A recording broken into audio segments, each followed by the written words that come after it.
Menggunakan kargo bandara, 3 jenazah korban penembakan kelompok teroris di Kabupaten Yahukimo tiba di Merauke. 3 korban itu adalah Sudarto, Rufaidin, dan Suwardi, warga distrik Jagebob dan Kurik Kabupaten Merauke. Setibanya di Merauke, jenazah yang sudah di dalam peti langsung dibawa menggunakan ambulans ke rumah duka. Bisa.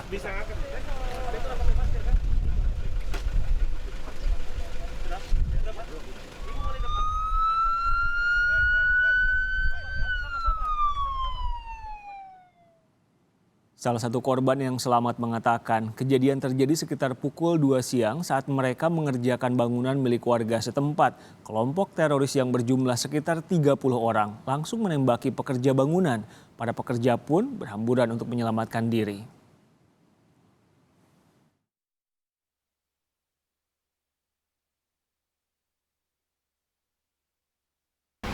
Yang kurang lebih 30-an. 30 orang ya, langsung nembak semua ya ke sasaran itu ya.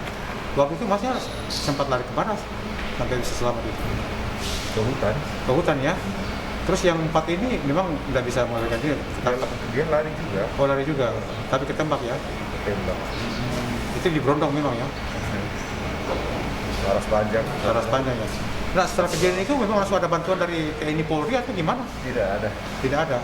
Jadi pada saat itu seperti apa untuk menyelamatkan diri semuanya itu? Kita lari ke hutan. Lari ke hutan ya. Berapa jam kemudian baru ada bantuan dari TNI Polri waktu itu? Sekitar ya 1 hari lebih lah. Oh 1 hari lebih. Berarti kejadiannya sudah terjadi 1 hari baru ada bantuan gitu ya? Mulai hari Kamis. Hari Kamis. Nah KKB waktu itu memang dia sering kelihatan di situ, di lokasi itu? Kurang tahu juga. Oh gitu. Itu Brondongnya tembak dari mana? Dari atas apa dari Pucik atau di mana? Dari jalan. Dari jalan ya? Oh Jalan, gitu. jalan.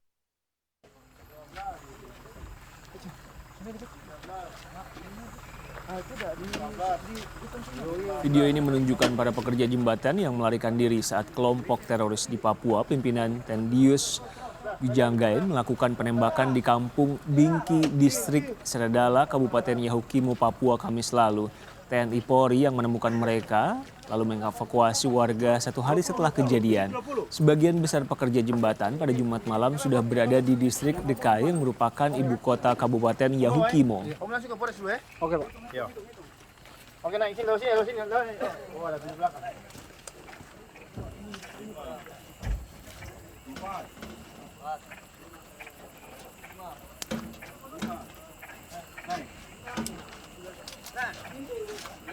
Sudah lengkap. Oke, baik. Oke. Rekam.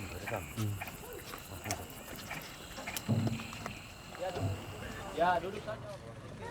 Untuk menghindari serangan susulan dari kelompok teroris di Papua, ratusan warga kampung Kimbi, distrik Seredala memilih mengungsi sementara ke wilayah perbatasan Asmat.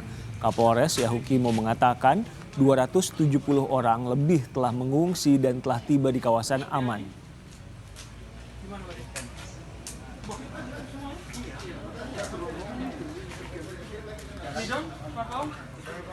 Sampai saat ini masyarakat merasa ketakutan dan mereka melaksanakan pengungsian. Kami evakuasi mereka ke daerah yang lebih aman, yaitu mereka melaksanakan evakuasi ke Mabul.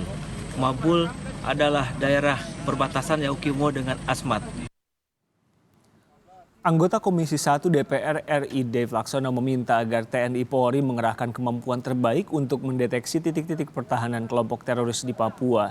Menurutnya, situasi yang terjadi saat ini adalah menunjukkan bahwa Papua masih membutuhkan penanganan khusus yang intensif. Om bawa ya? Om langsung ke Polres dulu ya? Oke Pak. Iya. Oke, naik sini, lewat sini. Oh, ada di belakang. Itu helikopter Apache, juga pesawat-pesawat Tucano yang dapat langsung menyerang titik-titik pertahanan ataupun pusat-pusat mereka berada. Nah, kami berharap bahwa peralatan yang telah dibeli dapat digunakan dengan sebaik mungkin sehingga dapat dicari pusat pergerakannya, pusat intelnya di mana, dan juga jaringan baik itu PPATK ataupun juga BIN dan juga semua lembaga-lembaga intelijen dapat mencari sumber dana itu siapa saja sehingga dapat dikejar sampai dengan titik penghabisan. Perkembangan penanganan serangan kelompok teroris di Papua dilaporkan langsung jurnalis Kompas TV Irsul Panca Aditra. Irsul, selamat malam waktu Papua. Proses pengejaran dan penanganan pasca serangan kelompok teroris seperti apa? Tadi salah satu korban bercerita 30 yang menembak mereka. Benar sekali Riko bahwa kasus penyerangan yang terjadi di Kampung Kimbi di Ciradala, Yaukimo pada Kamis kemarin dilakukan oleh kelompok yang diduga pimpinan Tendius Wijangge. Kelompok Tendius Wijangge ini sebelumnya pernah bergabung sama kelompok Lekagak Kelenggeng di wilayah Puncak. Kemudian pada tahun 2018 lalu dilakukan penindakan dan kelompok Tendius Wijangge ini berpisah dengan kelompok Lekagak Kelenggeng, kemudian bergerak ke arah Duga. Namun di wilayah Duga sendiri ada kelompok dari Egyanus Kogoya sehingga Tendius Kogoya ini bergerak ke wilayah Yaukimo. Namun masih dilakukan penyelidikan apakah Tendius Kogoya ini, maksudnya Tendius Wijangge ini berdiri sendiri atau masih bergabung dengan kelompok lainnya. Memang saat ini juga aparat gabungan TNI Polri yang berjumlah sekitar 2 SST melakukan pengejaran terus terhadap kelompok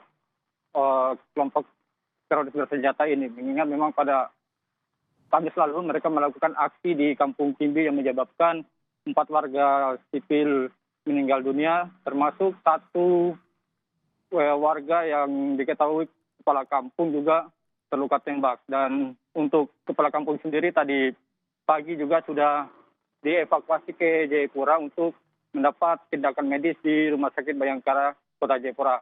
Sedangkan 3 jenazah lainnya juga tadi sudah diterbangkan dari Yaukimo ke Merauke untuk dimakamkan, sedangkan 1 jenazah dimakamkan di Yaukimo. Begitu, Riko. Irsul, di Papua itu ada satgas yang tugasnya mengejar teroris. Salah satunya, koreksi saya kalau saya memang Kawi kalau tidak salah ya. Nah, sejauh mana? Apakah mereka juga sudah turun tangan, ikut memetakan, dan juga apakah tempat dari para kelompok teroris di Papua ini sebetulnya sudah diketahui, hanya ditangkap saja atau gimana, Irsul, statusnya?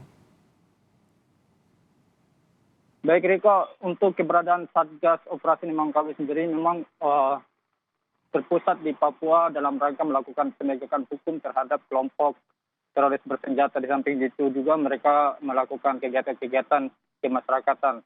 Dan untuk pemetaannya sendiri memang Satgas Nimangkawi terus melakukan pemetaan terhadap keberadaan kelompok-kelompok teroris ini, baik yang ada di wilayah Papua seperti di wilayah pegunungan Papua, seperti di wilayah Puncak, wilayah Duga, maupun wilayah Yaukimo dan Mimika sendiri.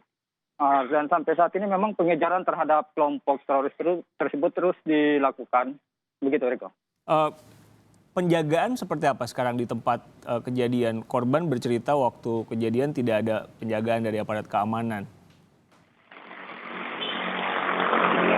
Riko, untuk kejadiannya sendiri pada Kamis lalu memang di distrik Ciradala, di distrik Ciradala, tepatnya di Kampung Kimbi itu memang pada saat kejadian disebutkan memang tidak ada aparat keamanan di sana. Karena untuk wilayah distrik Ciradala sendiri di Kampung Kimbi memang itu lokasinya cukup jauh di antara perbatasan beberapa kabupaten di wilayah Papua, seperti perbatasan antara Kabupaten Asmat, Kabupaten Pegunungan Bintang, Mapi, dan sebagainya. Begitu, Riko. Jurnalis Kompas TV di Papua Irsul Panca Aditra, terima kasih laporan Anda.